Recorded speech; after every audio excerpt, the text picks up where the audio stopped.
Picture this. It's 1998. Or maybe for you, it's yesterday. The beauty of classic games, right? You are a theoretical physicist, first day on the job at the top secret Black Mesa research facility. The suit is underwhelming. The glasses are, well, they're glasses. Your name is Gordon Freeman. You go through the motions, taking the tram, getting your HEV suit, being mildly judged by a security guard for being late. It's all very normal. Until, of course, it isn't. A resonance cascade tears reality a new one. Aliens pour through, and everything goes to hell in a handbasket. And in that moment of pure, unadulterated chaos, what is your weapon? Not a plasma rifle, not a pulse cannon. No, it's a crowbar. A simple, heavy, rust-streaked piece of steel. You pick it up, and with a satisfying clang, you swing it at a head crab. And in that swing, something magical happens. Gordon Freeman never says a word. He doesn't scream in terror. He doesn't shout a battle cry. He just swings. And in that silence, a legend is born. We aren't watching Gordon Freeman be a hero. We are being the hero. Every calculated swing, every desperate dodge, every puzzle solved, it's our intellect, our reflexes, our will to survive projected onto that silent orange-suited vessel. The crowbar became more than a tool. It became an extension of our will. His silence wasn't an absence of character. It was an invitation for us to fill the void with our own courage, our own fear, our own determination. He was the ultimate blank slate, and we were the artists. And that, my friends, is the power and the puzzle we're going to unpack today. So, Gordon Freeman made silence cool for a generation of PC gamers. But where did this idea really take root? To find out, we have to travel back to 1986. A simpler time, a time of 8-bit graphics, unforgettable chiptune melodies, and a little game called The Legend of Zelda. Our hero? A pointy-eared boy in a green tunic named Link. Now, here's the first and most important piece of the puzzle. His name, Link. It's not a coincidence. The legendary Shigeru Miyamoto didn't name him Zelda or Stabby McHero Boy. He is the link, the connection, the conduit between you, sitting in your living room, and the vast, dangerous, and magical world of Hyrule. In those early games, Link was a visual cipher. He had no spoken dialogue. His expressions were limited to a few charming pixels. When an old man in a cave gave him a sword, Link didn't deliver a rousing speech, he just took it. And it was you who felt the weight of that responsibility. It was you who decided to venture into the wilderness, to fight Octoroks, to figure out which bush to burn. This was born partly from technical necessity. Cartridge memory was measured in kilobytes. There was no room for lengthy dialogue trees or voice acting. But from that limitation, a brilliant design philosophy emerged. The game's story wasn't told through Link, it was told around him. The world, its characters, and the items you collected wove the narrative. Ganon wasn't your nemesis because Link had a personal grudge. He was your nemesis because you, the player, were told he was evil and saw the results of his tyranny. Link's silence was the ultimate act of player empowerment. He wasn't his own person with daddy issues or a snarky personality. He was a pair of eager eyes and a sword arm waiting for your commands. He was the ultimate avatar. He felt your courage because you were supplying all of it. He set the template that Gordon Freeman and so many others would later follow. The silent hero as a pristine mirror, reflecting the player's own journey back at them. So we have our origins, but why does this concept persist? long after technical limitations were blown away by Blu-ray discs and 100-gigabyte downloads. The answer lies in a powerful, almost magical piece of psychological design: player projection. Think of the silent protagonist not as an empty character, but as a pristine, high-definition avatar, a custom-made suit tailored perfectly for you to step into. When a character speaks, they have a specific personality. They might be sarcastic, like a Nathan Drake. They might be broody, like a Kratos. And that's fantastic, but it's their personality. You're along for the ride, watching their story. But when a character is silent, the game hands you the reins to their soul. Every decision, every moral choice, every moment of compassion or cruelty, it feels like it originates from you. The game provides the context, but you provide the motivation, the internal monologue, the emotional weight. Let's take a modern example: the Tarnished in Elden Ring. Why are you a shambling corpse trying to become the Elden Lord? The game doesn't force a reason on you. Maybe you're power hungry. Maybe you're trying to save the world. Maybe you just really, really like hitting giant monsters with a big sword. Your Tarnished doesn't argue. They just keep marching forward, embodying your will. Their silence is what allows a million players to have a million different personal journeys towards the same goal. It's the difference between watching a brilliant actor play Hamlet and being asked to step onto the stage and play Hamlet yourself. One is a masterful performance you observe. The other is a terrifying, exhilarating, and deeply personal experience. The silent protagonist is an invitation to the stage. It's the game trusting you to fill the silence with your own voice. But let's be honest, this doesn't always work, does it? For every profound moment of personal immersion, there's an equally potent moment of sheer, unadulterated awkwardness. The limitation of the silent protagonist is the flip side of its greatest strength. By creating a blank slate, you often create an emotional void. How can we form a deep, meaningful connection with a character who has the emotional reactivity of a brick wall? Imagine a scene of profound tragedy. A beloved companion sacrifices themselves to save you. They give a heart-wrenching, tear-filled speech with their dying breath, and your character just stares. Maybe they tilt their head? It can completely shatter the moment, turning pathos into parody. You, the player, might be feeling things, but your avatar is giving nothing back to the other characters, making their emotional outpouring feel unearned or even foolish. It can also make the protagonist seem, frankly, a bit rude or stupid. When a character spends 5 minutes explaining the intricate lore of their dying world, and your only possible responses are a nod or a blank stare, it breaks the social contract. In real life, we react. We ask questions, we gasp, we cry. A perpetual silence can make your hero seem like a sociopath or a puppet rather than a person. This is the tightrope that developers walk. The silence can be a canvas for our emotions, but it can also be a barrier that prevents us from ever truly connecting with the story on a character-driven level. It risks making the world feel like it's happening to us, rather than us being an active, reactive participant within it.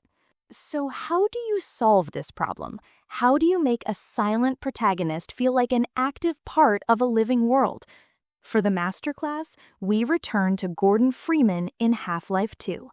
Valve performed what can only be described as a narrative magic trick.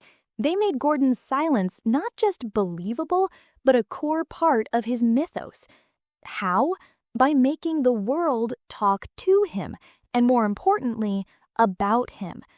You are not a blank slate to everyone in City 17.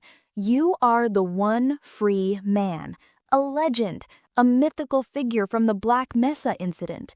When you arrive, people whisper your name. They look to you with hope and awe. Your silence, in this context, isn't awkward, it's enigmatic. It's the quiet confidence of a messiah. You don't need to speak.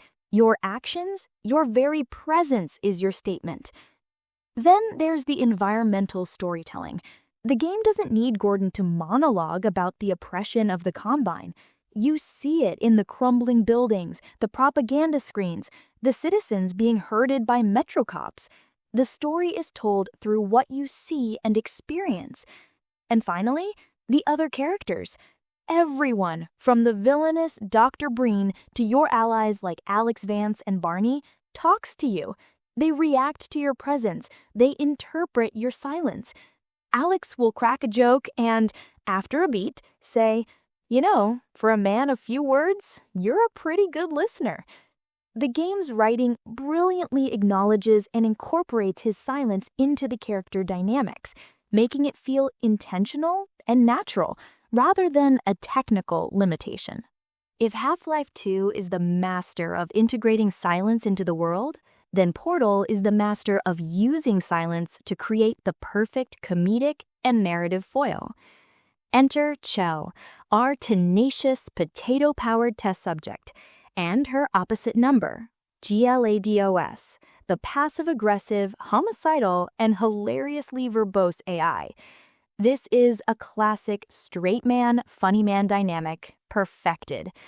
Chell's absolute, unwavering silence is the perfect canvas upon which GLaDOS can paint her masterpiece of insults, lies, and passive-aggressive commentary. Every snide remark, every false promise of cake, every backhanded compliment is amplified because it's met with nothing. Just the sound of a portal gun firing and Chell patiently solving the puzzle. Chell's silence is an act of defiance. In the face of GLaDOS's psychological warfare, her refusal to engage, to beg, to scream, or even to acknowledge the taunts becomes her greatest strength. It frustrates GLaDOS to no end. "You're not even going to say anything? Well, that's just rude."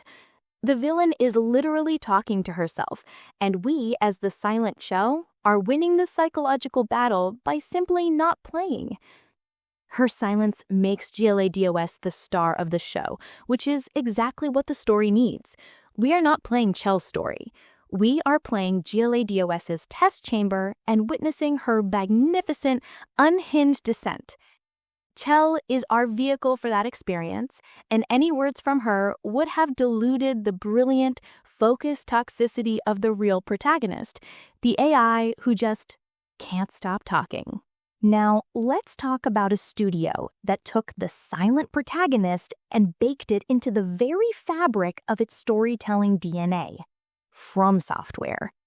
In the worlds of Dark Souls and Elden Ring, your character is not just silent, they are a ghost, a mere speck in a decaying ancient world. The storytelling here is not just minimalist, it's archaeological. You aren't told a story, you unearth it. Item descriptions, cryptic dialogue from NPCs who are often as lost as you are, the architecture of a ruined castle, the placement of corpses. This is where the narrative lives.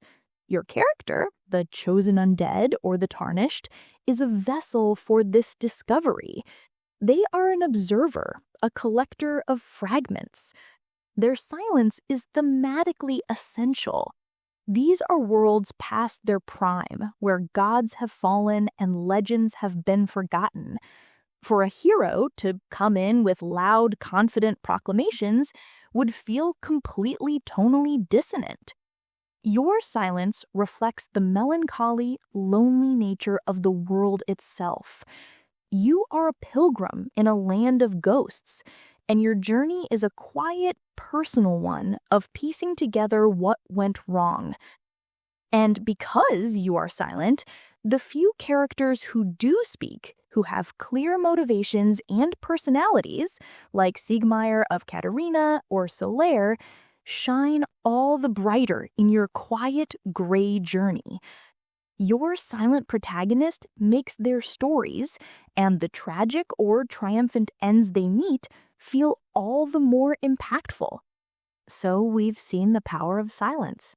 But as gaming has matured as a storytelling medium, we've witnessed a massive shift. Enter the era of the deeply, passionately characterized protagonist. Think of Aloy from Horizon Zero Dawn. She is not a blank slate. She has a specific backstory, a defined personality, curious, determined, a little stubborn. She has conversations, she argues, she forms complex relationships. Her journey is hers, and we are privileged to experience it. We connect with Aloy, not as ourselves. Or look at the modern Kratos, the god of war who has gone from a screaming ball of rage to a deeply layered, grieving father trying to do better.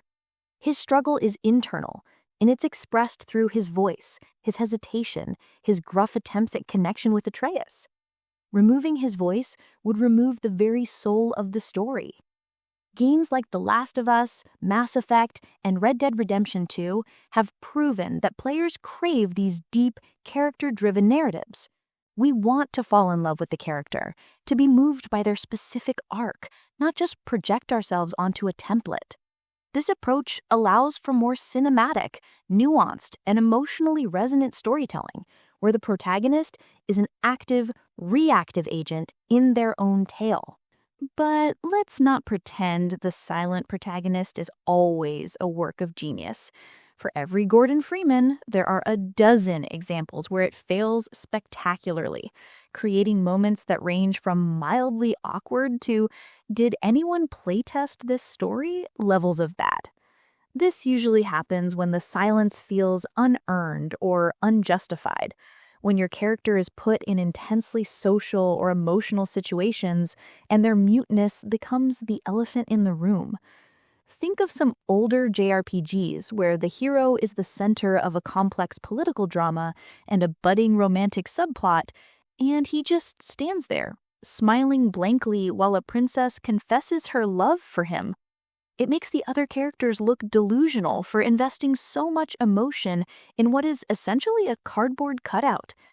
The failure occurs when the game's story requires a protagonist with agency and personality, but the design clings to an outdated, silent template.